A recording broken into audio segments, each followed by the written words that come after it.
Luto tayo ng ginisang talong ngayon. Pakuluan natin ito para lumambot. Takpan natin. Palang gagawin nating luto ngayon, isa tortang talong, isa ginisang talong.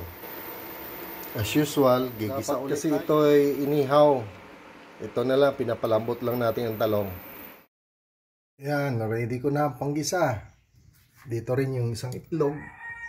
At ito na yung itutorta at saka igin natin yung ginisang talong.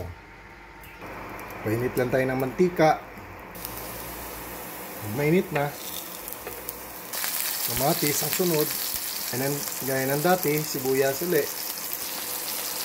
At kapag malambot ng kamatis, ay ihulog natin yung talong. Halu-haluin lang natin. At timplahan ng asin at pampalasa. Haluin ng mabuti, pisa-pisain ang kamatis, lagyan ng asin at pampalasa. Yan na. Ito na yung ginisang talong. Bilis, ano? Ulam na.